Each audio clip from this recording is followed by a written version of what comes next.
लगातार आदिवासियों और दलितों को अपना निशाना बनाने से सरकार चूक नहीं रही है, लेकिन इसके खिलाफ बिगुल बजा चुके हैं राजकुमार रोत, जो आदिवासियों के साथ जैसे ही गलत होता है तुरंत उस मुद्दे पर संज्ञान लेते हैं, सोशल मीडिया के जरिए उस पर अपनी प्रतिक्रिया देते हैं। अब क्या किया सरकार ने ऐसा जिससे आग बबूला हो गए राजकुमार रोत, बताएंगे आपको सब कुछ डिटेल में इस वीडियो में, इसलिए बने रहेगा आखिर तक हमारे साथ। नमस्कार, मैं हूं चेतना शर्मा, आप देखना शुरू कर चुके हैं संवाद भारत का भारत के लिए। तो आप सुनिएगा इस वीडियो में जो दर्द है आदिवासियों के साथ गलत होने का, उनको हमेशा आखिरी पंक्ति में रखने का, वो साफ साफ झलक रहा है राजकुमार रोत के बयान में। इसमें जिस तरीके से 1913 में मानगढ़ पर गोविंद गुरु के नेतृत्व में हजारों भील आदिवासियों ने अंग्रेजी हुकूमत के खिलाफ बलिदान दिया था, वो पाठ्यक्रम से ये किस्सा ही हटा दिया गया है और इसके विरुद्ध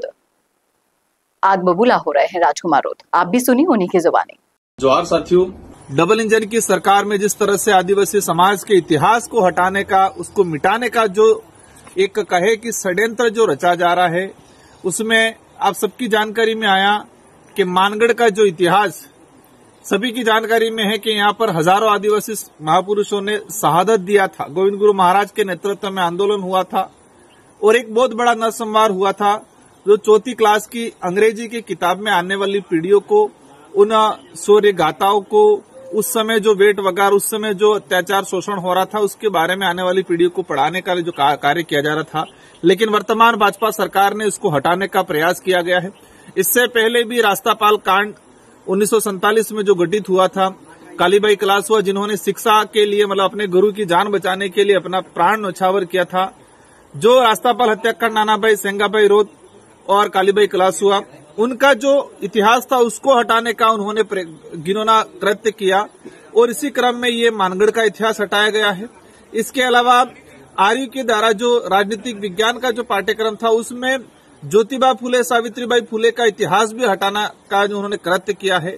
मतलब देखा गया है कि पिछले 8-10 सालों के अंदर एनसीईआरटी हो या सीबीएसई हो या राजस्थान स्टेट सेंट्रल गवर्नमेंट की जितने जो पाठ्यक्रम है, जो आने वाली पीढ़ी को बढ़ाने का जो कार्य कर रहा है, उन सारे पाठ्यक्रमों से आदिवासी दलित पिछड़ों के जो महापुरुष रहे हैं, और कहा जाए कि देश को आजाद कराने में जिन लोगों की मुख्य भूमिका रही है, जिन्होंने सबसे ज्यादा शहादत दी है, इन शहादत महापुरुषों, उन इतिहास को हटाने का प्रयास किया जा रहा है। मैं एक ही चीज कहना चाहूंगा कि आप पन्नों से हटा सकते हो, कागजों से हटा सकते हो, लेकिन आदिवासी समाज, दलित पिछड़ों के समाज और इस देश के आजाद कराने में महत्वपूर्ण भूमिका निभाने वाले प्रत्येक समाज के वर्ग के, उनके दिलों में बसा हुआ इतिहास को आप नहीं हटा सकते। जवाब में दे रहे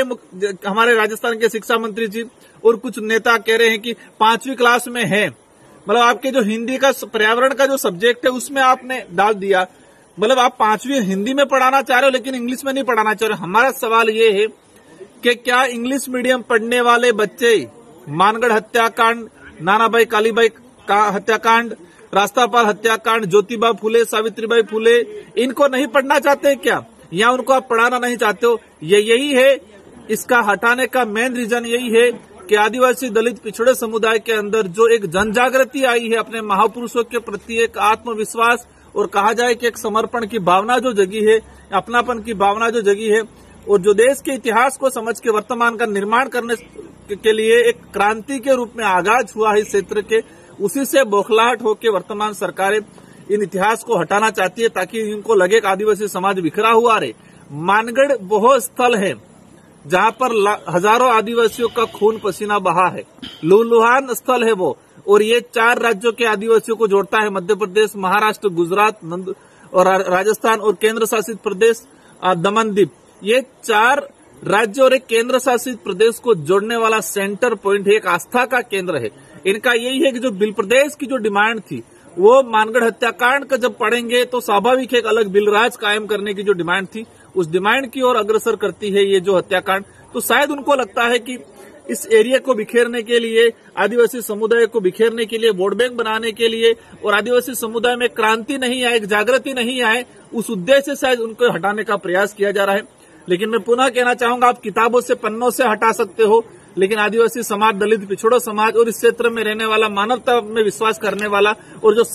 शहीदों का सम्मान करने वाला जो समाज है, उनके दिलों से आप नहीं मिटा सकते हो। इन्हीं शब्दों के साथ धन्यवाद, आभार, जोहार। जो घटनाक्रम हुआ है, हटाने का जो कृत्य किया, उसकी हम कड़ी निंदा करते हैं। पूरा समाज, पूरा क्षेत्र की जनता इसका कड़ी निंदा करते हैं। तो देखा आपने किस तरीके से राजकुमार रोत सहन नहीं कर पाए ये चीज, और वाकई में आदिवासियों के इतिहास के साथ जो गड़बड़ झाले हो रहे हैं सरकार की नाक के नीचे रहकर, वो वाकई में निंदनीय है। अगर हम इतिहास पढ़ाएंगे नहीं तो बच्चों के तक कैसे पहुंचेगा ये इतिहास, कैसे वो जानेंगे अपने वीर लोगों के बारे में जिन्होंने उनके लिए अपनी शहादत को कुर्बान किया, अपने आप को कुर्बान किया। आप बताइएगा जरूर ये सरकार ने जो निंदनीय कदम उठाया है, क्या कहते हैं आप इस मुद्दे पर, और राजकुमार रोत का कितना साथ देते हैं, क्या सपोर्ट करते हैं, लिख डालिएगा कमेंट बॉक्स में। और ऐसी वीडियोस के लिए देखते रहिए संवाद भारत का, भारत के लिए नमस्कार।